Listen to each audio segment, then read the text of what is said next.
जाइबी सूत्र तुलकु सुदृढ़ करी जाइबी ये होत मोर प्रतिज्ञा वस्त्र पाइलेनी छिंडा कोनारे पैसा करिकि गले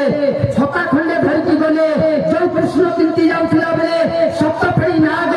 वर्षा जल उद्धार करथिला सेदिन द्रौपदी को कोटि वस्त्र प्रदान करथिले आज से भाई खंडे पैसा पकेया पई कपड़ा खंडे बटे कांधरे पकई थंती ए कोन सत्य ये होचे एक मीमांसा कली जुगरे शूद्र कुलरे जे पर्यंत भगवान को स्थित अवस्था सुपूर्ण न होई भगवान छाइबे नाही शेषरे सामने प्रमाण हैला प्रभु मानि गले कहले लक्ष्मी रे तमे चांडाल साइरे पसिबो जदि लक्ष्मी चांडाल साइरे पसिबे जदि प्रकृत जाति भेद अछि से लक्ष्मी को ता घरे स्थान दियो ना केवल शूद्र माने पसंतु जदि जगन्नाथ भी मध्य तांको स्वामी तांको स्त्री चांडालुनी तबे जगन्नाथ मंदिर को मध्य न जानतु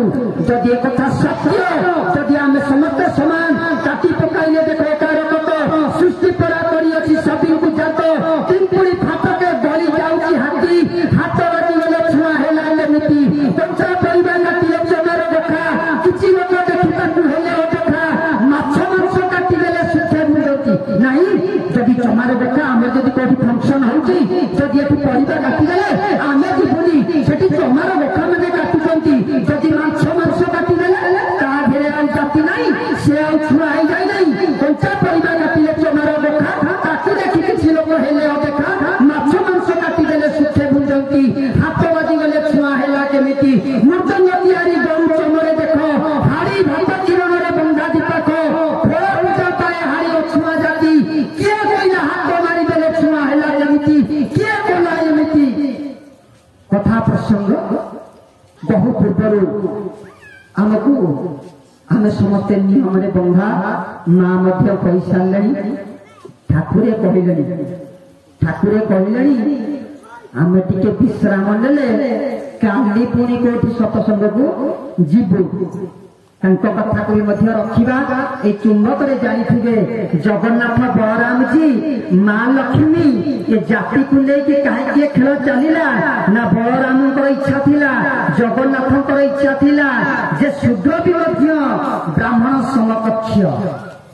क्षत्रिय मध्य शूद्र ब्राह्मण समकक्ष वैश्य मध्य ब्राह्मण शूद्र क्षत्रिय समकक्ष समस्ते परिपूरक ना नहीं कि ए पक्ष करुला बेले चौचौली तमार कही देइछि ए तेल काम करू करू ये तेली कही देइछि ए गुड़ काम करू करू ये बुढ़िया बोली कही देइछि गोटे कर्म को लेके कोन कही देइछि आमे समस्ते मनीष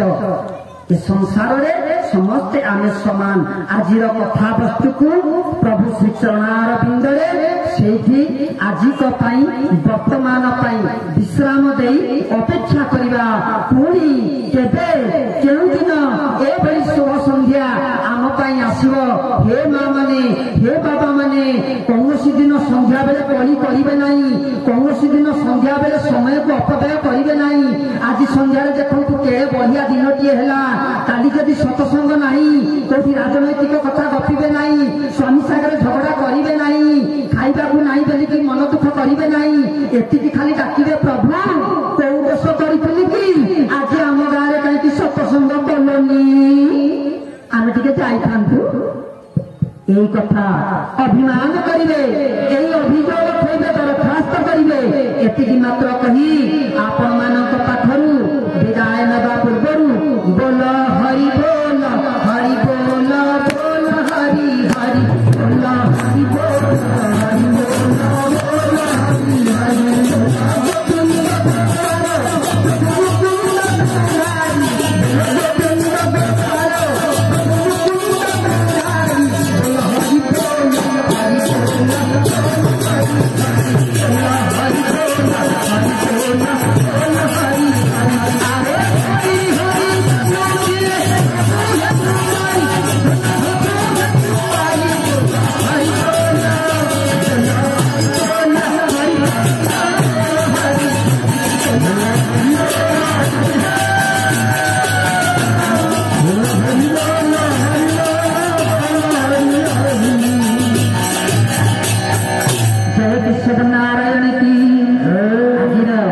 कथा वस्तु प्रभु किसी कुहाइचंती ताहा जे त्रुटि थाए ए अधम को आपनकर पिला भाबी सान भाई भाबी प्रभु केशव नारायणकर अनुगत भाबी आपनकर कोमल सुहृदय हृदय प्रदेशरू आमको क्षमा करदेवे जदि सेमिति किसी भाषागत त्रुटि थाए आ जदि भल लगी थाए आ जदि आत्मा को स्पर्श करि थाए आनंद प्रदान करि थाए सेई केशव नारायण को पाखरे एतिकी आम पे आपत्ति करिवे आपनकर चरण भई ए मुंडरे टिके लदी देबे आउरी आनंद रु सचिदानंद परमानंद भली कथा कहबा पई आपनकर पाद धोई ए मुंडरे अजाड़ी हे जाऊ बोलो केशव नारायण की हरि ओम शांति।